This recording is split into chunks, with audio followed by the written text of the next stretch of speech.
김정은 네. 위원장 지금 원래 내일부터는 1박 2일 일정으로 베트남을 방문하는 일정입니다. 그렇죠. 베트남 주석도 만나고 그다음에 호치민 묘도 가는 그런 일정이 예정이 돼 있는데요. 지금 상황에서 과연 이 일정을 소화할 수 있을까?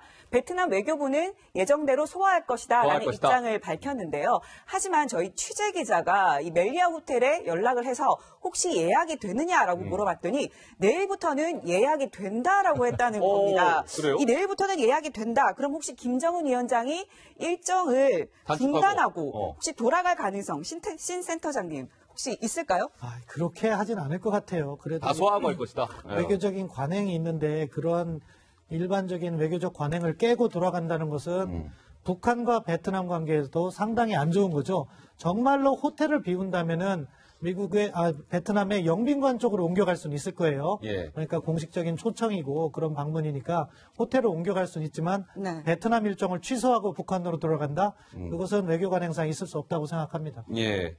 근데 보면 이번 하부장 우리가 그 회담을 쭉 어제부터 이렇게 지켜보면서 오늘 회담이 결렬이 됐는데 김정은 국무위원장의 표정이나 그런 걸 통해서 뭔가 저 두 정상이 말은 서로 막 칭찬하고 그렇지만 표정이나 이런 걸 봤을 때는 뭔가 잘 안 돌아가고 있는 거 아니냐라는 그런 좀 모습들이 요소요소에 좀 포착되지 않았었습니까? 여러 가지 징후들이 사실은 그렇죠. 있었는데 이제 그러니까 비언어적인 그런 행동들이 처음에는 잘 되는 것 아니냐 이런 착각을 일으켰는데 사실은 그런 것들이 모두 조금씩은 잘 안 되는 그런 징후였다는 그런 표정도 사후적인 보면요, 해석이 가능합니다. 그렇게 좋아 보이지가 않습니다. 그렇죠? 그러니까 눈을 잘 될 때는요 예. 서로 눈을 마주치고 악수를 하고 환하게 웃고 서로 맞장구를 치는 것들이 많은데 어느 순간부터 김정은 위원장과 트럼프 대통령이 서로 각자의 시선이 어긋나는 그런 경우가 굉장히 많았고요. 또 던지는 메시지도 상당히 달랐어요. 네. 트럼프 대통령이 계속 나는 서두르지 않겠다, 바쁠 게 없다, 천천히 하겠다 이런 얘기를 계속 하는데 김정은 위원장은 나는 1분 1초가 급해. 그렇죠. 1분이 급하니까 기자들 좀 빨리 나가세요. 1분도 굉장히 급하다. 다급해하고 초조해하는 그런 모습들을 보였잖아요. 예. 그게 바로 이게 회담이 잘 되지 않는 그런 예후였다 이렇게 생각이 듭니다. 네, 지금 하부장이 말씀하신 그 시간에 대해서 서로 생각하는 부분이 다른 부분 저희가 직접 준비를 했는데요. 한번 보고 오시죠.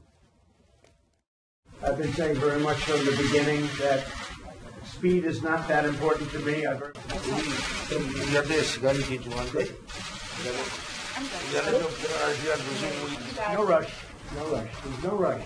We just want to do the right deal. 우리가 충분한 이야기를 좀 더 할 시간을 주셨으면 좋겠습니다. 우린 1분이라도 귀중하니까. 네, 지금 생각해보면 트럼프 대통령은 계속 노러시 서두르지 않겠다라고 했는데 김정은 위원장은 1분이 귀중하다라고 하면서 굉장히 좀 애가 닳는 듯한 모습을 보이거든요. 그러니까 지금 북미 간에 담판하는데 김정은이 했던 전략은 탑다운 방식이잖아요. 실무 협상에서는 그냥 이야기만 좀 하고 합의문을 쓰지 마. 그 대신 내가 가서 현장에서 트럼프 대통령을 만나가지고 내가 어떻게든 끌어낼게 라는 방식이었습니다. 그래서 싱가포르 정상회담에서 그게 성공을 했죠. 왜냐하면 싱가포르 정상회담이 열릴 때까지도 당시 성킴 대사하고 최선희 부장이 합의문을 못 만들었어요. 네. 현장에서 만들어낸 겁니다. 똑같이 이번에도 하노이 오면서 김정은 위원장은 나름대로 자신감 있었을 겁니다. 내가 비건하고 김혁철한테 보고받은 것에 따르면 이 정도 이야기를 했으면 그래 마지막 요 부분은 내가 가서 트럼프 대통령을 내가 만나서 담판을 질 수 있다.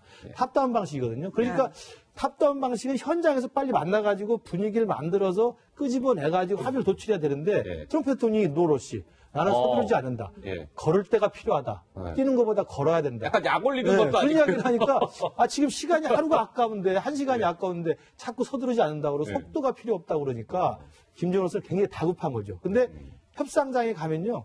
다급한 쪽이 지게 돼 있는 겁니다. 그렇지 않겠습니까? 나는 지금 시간에 쫓기는 사람이면 사실 이게 초조할 수밖에 없어요. 그렇죠. 트럼프 대통령은 나는 서두르지 않겠다. 제재는 더 이상 해제해 줄 수 없어. 너 더 이상 카드를 내놓지 않으면 난 더 이상 안 움직일 거야. 라고 치킨게임으로 가버리면 김정은은 답답한 상황인 거죠. 그래서 표정이 안 좋을 수밖에 없고요.